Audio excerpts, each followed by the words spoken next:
Utang bisa menjadi pemutus silaturahmi dan pertemanan oleh Ustaz Dr. Ahanul Bahraan. Pemutus silaturahmi, para ulama telah menjelaskan begitu banyak bahaya kebiasaan berutang tanpa ada keperluan darurat.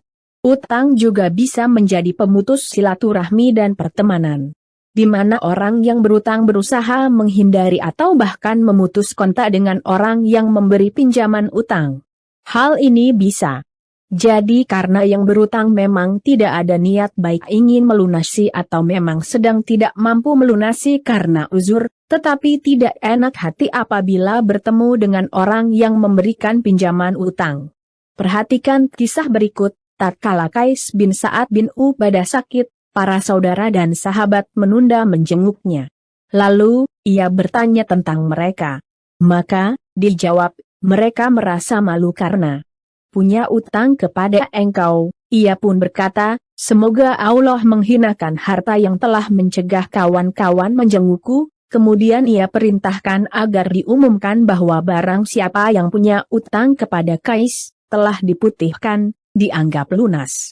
Setelah itu, ambang pintu rumah Qais patah karena begitu banyaknya orang yang menjenguknya. Hakaya Al-Ajwad, hal 51, demikianlah utang bisa menjadi pemutus persaudaraan dan pertemanan, bahkan bisa jadi menyebabkan permusuhan dan perkelahian antar saudara kandung sendiri yang notabene satu darah dan satu nasab. Oleh karena itu, syariat memotivasi agar yang berutang segera melunasi utang jika mampu dan tidak menunda-nunda bahkan memprioritaskan sebagai prioritas utama. PSB Mahat Mekah Nabi Sallallahu Alaihi Wasallam bersabda, penundaan pembayaran utang dari seorang yang kaya adalah sebuah kezaliman. Maka, jika salah seorang dari kalian, utangnya dialihkan kepada seorang yang kaya, maka ikutilah HR. Bukhari, demikian juga yang memberikan pinjaman utang dimotivasi agar memberikan kelonggaran dalam menagih utang.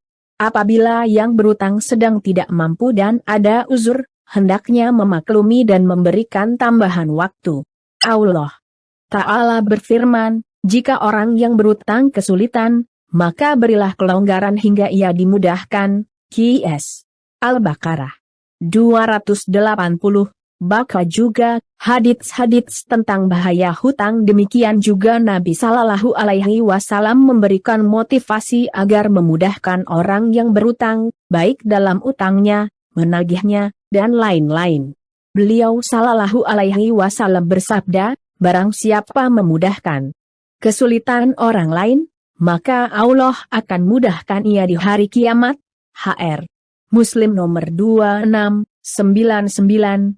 Bahkan, syariat memotivasi sampai tahap memutihkan utang, dianggap lunas, sebagaimana penjelasan Syekh Muhammad bin Salih Al-Utsaimin. Di antara faedah ayat adalah keutamaan memutihkan hutang dan hal tersebut dianggap sedekah, sebagaimana firman Allah, engkau bersedekah lebih baik-baikmu, tafsir Al-Quran, 5.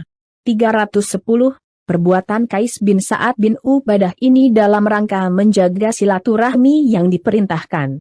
Allah Ta'ala berfirman, bertakwalah kepada Allah yang dengan mempergunakan namanya kamu saling meminta satu sama lain, dan peliharalah hubungan silaturahim. Sesungguhnya Allah selalu menjaga dan mengawasi kamu. Qs. An-Nisa 1. Demikian juga perintah Nabi Sallallahu Alaihi Wasallam dalam satu konteks hadis agar menjaga silaturahmi dan bersedekah sebagaimana pembahasan dalam tulisan ini. Beliau Sallallahu Alaihi Wasallam bersabda, Muhammad memerintahkan kami salat, sedekah, menjaga kehormatan, dan silaturahmi. HR. Bukhari, demikian pembahasan singkat ini, semoga bermanfaat. Artikel, www.muslim.or.id. Ustaz Dr. Ahanul Bahraan, alumni Mahat Ilmi Yogyakarta, S1 Kedokteran Umum UGM, dosen di Universitas Mataram, kontributor majalah Kesehatan Muslim. Utang bisa menjadi pemutus silaturahmi dan pertemanan oleh Ustaz Dr. Ahanul Bahraan. Pemutus silaturahmi, para ulama telah menjelaskan begitu banyak bahaya kebiasaan berutang tanpa ada keperluan darurat. Utang juga bisa menjadi pemutus silaturahmi dan pertemanan, di mana orang yang berutang berusaha menghindari atau bahkan memutus kontak dengan orang yang memberi pinjaman utang. Hal ini bisa jadi karena yang berutang memang tidak ada niat baik ingin melunasi atau memang sedang tidak mampu melunasi karena uzur, tetapi tidak enak hati apabila bertemu dengan orang yang memberikan pinjaman utang. Perhatikan kisah berikut, tatkala Qais bin Sa'ad bin Ubadah sakit, para saudara dan sahabat menunda menjenguknya. Lalu, ia bertanya tentang mereka.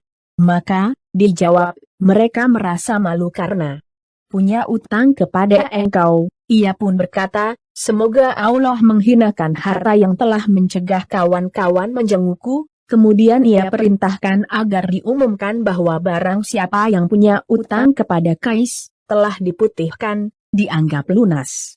Setelah itu, ambang pintu rumah Qais patah karena begitu banyaknya orang yang menjenguknya. Hakaya Al-Ajwad, hal 51, demikianlah utang bisa menjadi pemutus persaudaraan dan pertemanan, bahkan bisa jadi menyebabkan permusuhan dan perkelahian antar saudara kandung sendiri yang notabene satu darah dan satu nasab. Oleh karena itu, syariat memotivasi agar yang berutang segera melunasi utang jika mampu dan tidak menunda-nunda bahkan memprioritaskan sebagai prioritas utama.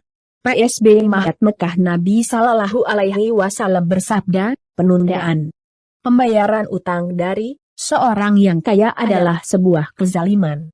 Maka, jika salah seorang dari kalian, utangnya dialihkan kepada seorang yang kaya, maka ikutilah HR.